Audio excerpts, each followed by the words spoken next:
Ford has a knack for creating SUVs that tick all the right boxes, and the Kuga is no exception. But in a market flooded with new rivals, can the latest updates to this popular mid-size SUV keep it ahead of the pack? Today, we're diving into the 2024 Ford Kuga ST-Line X to see if it still holds up as one of the top choices for families and drivers alike. Let's start with the most obvious changes.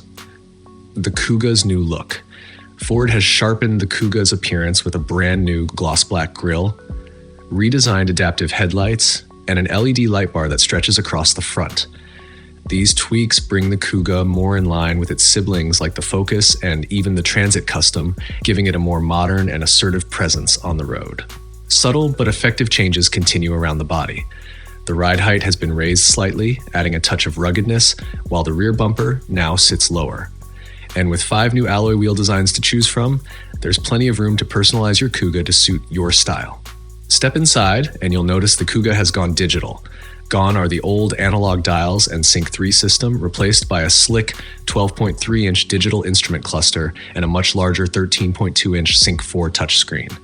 It's not the flashiest setup on the market, but it's responsive, intuitive, and even packs wireless Apple CarPlay and Android Auto.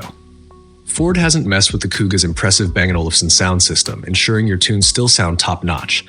And if you opt for the ST-Line X trim, you get these sporty red-stitched seats and an opening panoramic sunroof that adds a bit of light and airiness to the cabin.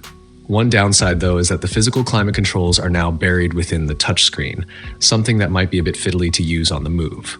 Ford has simplified the Kuga's lineup into 4 trims: Titanium, Active, ST-Line, and ST-Line X. Even if you go for the entry-level Titanium, you're still getting a generous amount of kit. Think alloy wheels, front and rear sensors, keyless entry, autonomous emergency braking, lane keeping assist, and a rear view camera. Under the hood of our test car is a 2.5-liter full hybrid powertrain that delivers 180 brake horsepower through a CVT automatic gearbox. The good news? The hybrid setup is quiet and smooth, especially at cruising speeds. The bad news? The CVT gearbox saps some of the fun out of the driving experience, particularly when you're pushing the car hard. Sure, the Kuga hits 0 to 62 miles per hour in 8.3 seconds, but it doesn't feel particularly quick, especially by SUV standards. Where the Kuga redeems itself is in the corners.